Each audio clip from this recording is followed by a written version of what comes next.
G'day, we're over here at Diggers Rest with the senior football coach, Shaun Sims. Thanks for joining us, mate. Thanks, mate. Thanks for coming out. That's all right, mate. Didn't have to travel too far. It's only taken me 4 or 5 months to come out to you guys, living out in Sunbury. So, obviously, a big game this week against Sunbury Kangaroos. How are you looking forward to it?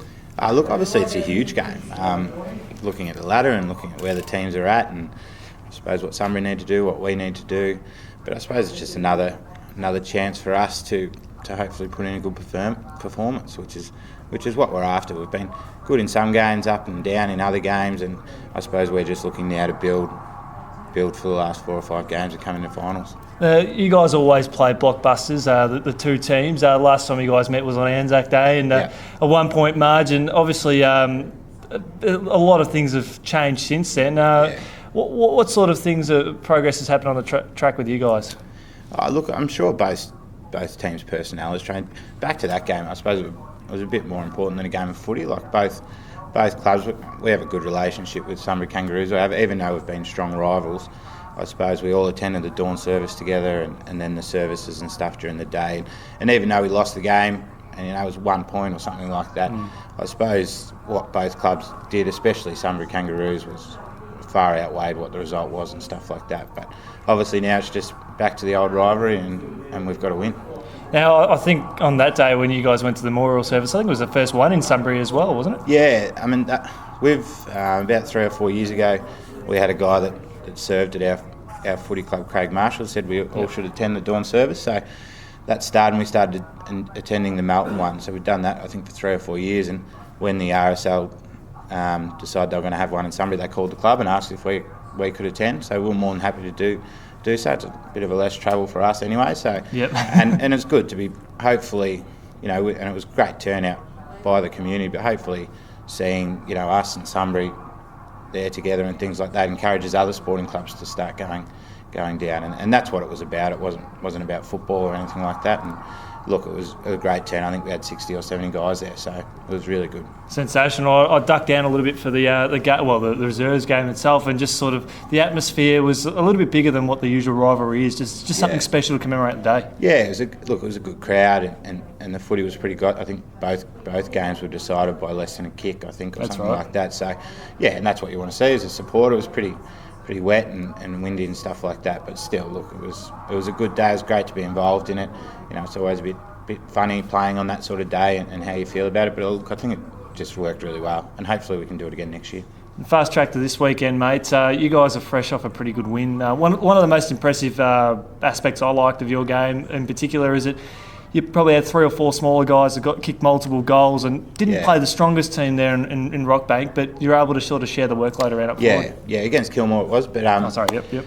I suppose we're trying to I think it's going to be a real strength as we get to the end of the year, like our multiple options we can have forward. We've obviously got a fair bit of talent down there, but it's not about one of them kicking goals or anything like that. But I think we had 3 or 4 guys kick 3 or more goals, which is good. But we've got to do that against a quality team this week, and I suppose more than anything, it's about getting that link right between our different areas, and what the backline does obviously helps with the midfield. What the midfield does helps with the forward, but it's about the link and the connection you get between those groups. And there's no real positions anymore with in forward lines or in back lines and midfields and stuff like that. But it's about how one affects the next line. If the forwards don't pressure with the ball coming out, it makes it hard for the midfielders, and vice versa. Same thing, it makes it hard for the mids, which makes it hard for the backs. So we've been working on that. I think we did it quite well on the weekend, but hopefully we can see that come through this week again. And one of the best things I've sort of noticed about the club, especially this year, is that there's no real standouts in the team. I think everyone seems to play their role to perfection, and you'll have half a dozen guys sort of step up every week over the others, and then if they have a quiet one, others will step up. Yeah, look, we've got pretty good depth at the club. I mean, the twos haven't lost a game, and we've had to rotate players there. Does that make it hard as a coach? Probably makes it hard on the twos coach more than me, because the guys that he rotate don't get a game, whereas the guys that I choose not to pick, they still get to play footy, and that's why we're all here. We all love playing footy, so yeah, it definitely makes it hard on him. But those guys understand that that we want to give everyone a game, so it has to rotate through, and then when it gets closer to the end of the year, we just pick your best side, and that's the way it goes. So we always promise any player who walks in that we'll qualify them, so they'll at least play 4 games, and we stick to that.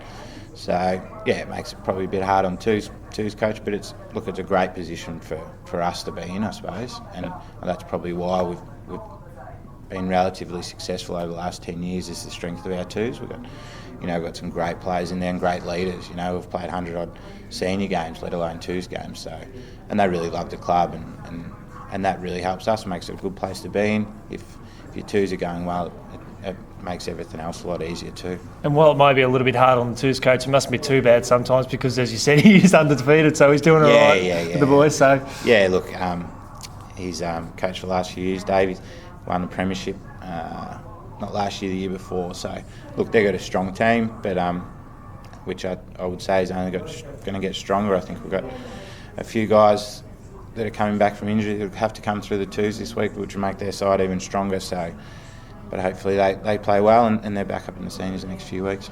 Pretty hard not having a guy like Lenny Clark in the team. I know it's a good luxury for you to have, but you guys have seemed to fill the void quite well, haven't you? Yeah, look, Brian Bell's come back and he's played ruck for probably the last 5-6 games, and then we had Craig Thompson's ruck the last few weeks as well. So look, we've got enough ruckmen, and I suppose Crowley coming back, he can go in there if we need. And we're probably only going to have Lenny back for the last 5 or 6 games, which is hard in itself, but obviously a 6'8" ruckman, you'll take him back any day of the week. Yeah. And he's just a great bloke, but he just can't afford to get injured. He's in the fire brigade now and he doesn't want to miss that up. So hopefully back next year, like he won't play anywhere else, he'll only play if he plays. So he is just a really good fella and wish him all the best. I was a bit testy at the time when he told me, but no, look, he's a great guy. Probably not the easiest conversation to have. No, it wouldn't have been. So, and he only just found out, so he couldn't really do anything about it. So that's just the way it goes. Unfortunately, work has to come first sometimes, mate. Yeah, but that led us, to be able to pick up Michael Evans. So I think he's going to be a handy player when the season comes towards the end. He's just building now, as we've seen. His last game was quite good as well. So hopefully. What sort of role will he have in the team? Look, he's very fast and he uses the ball quite well. He's not a bad runner. He hadn't done a huge amount of running before he come back. He'd been overseas, but was interested in having a kick, and he's mates with one of our players. I gave him a call and said, yep, I'll come up, train and have a run round. So, yeah, he's getting back into it. He's improved each week. He'll obviously, I'd say, cop some attention once we get closer to the end of the year. So he just needs to just get as many miles in his legs as he can for the next 3 or 4 weeks, and hopefully come finals time he bursts onto the stage.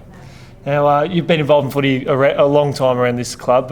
Is it one of the most hotly contested final series with you experienced? I think any team from 1 to 7 could probably win it this year. Yeah.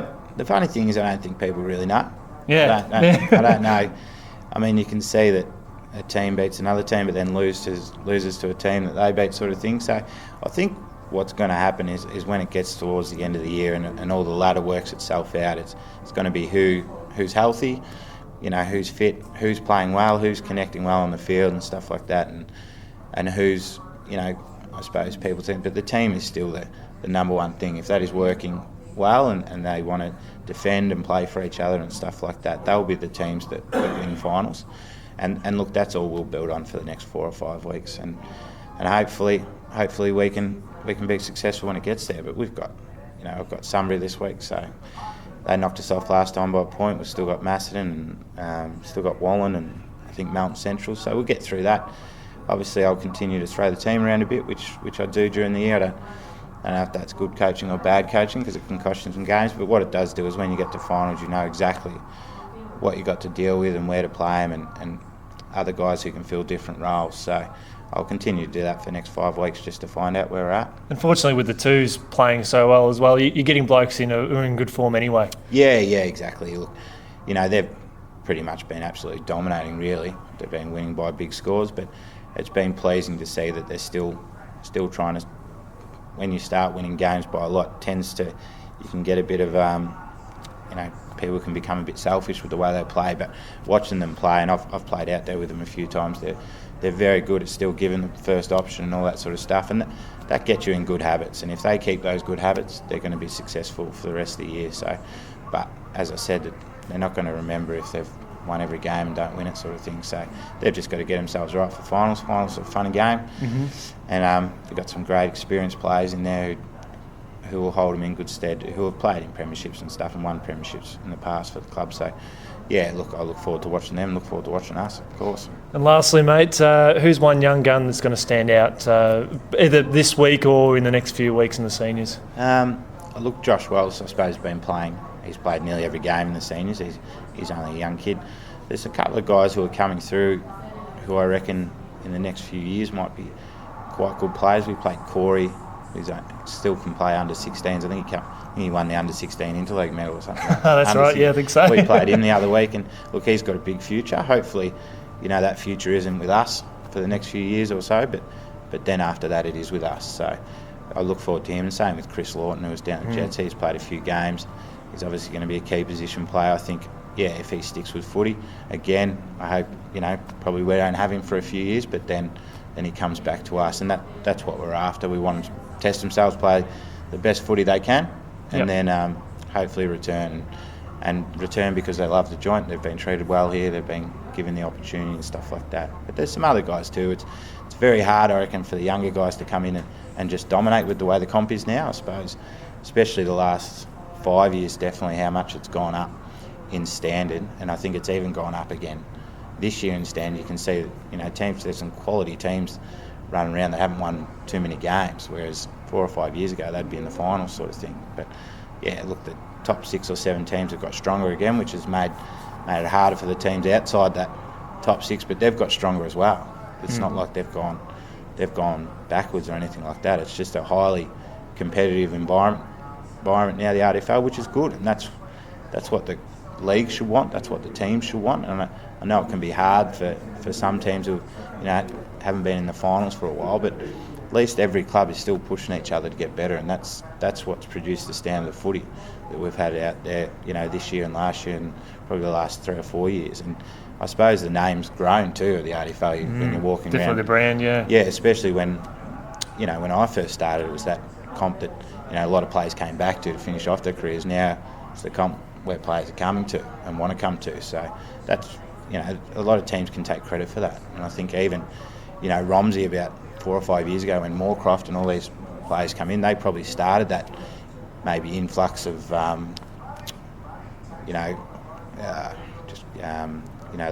big the profiles. talent. Yeah, the big profiles. I mean, there's plenty. I wouldn't ever said Moorcroft was the best player in the comp or anything like that, but it brings a profile to the league and lifts the bar for other teams and stuff like that. And I think that's what they did, and that's where it probably started to really turn that way. And that's what we should be after, because it's great for our young kids growing up. It's great for the under-18s and that to see these sort of players. I know, we've had Lenny Clark and Tux and these sort of guys, and there's no better example to set of what they've done and stuff, and they generally do the right things off the field and stuff like that and keep themselves in good nick, and there couldn't be a better example. So that's what we should be after. Like, I don't think we should be trying to curtain that at all. Well, it all leads up to a big final series, and of course, we're privileged to see you guys on the Highlands FM 100.7 on Saturday. Simsy, as always, thanks for joining us, mate, and we look forward to seeing you having a run, mate. Yeah, no, I'll be out there.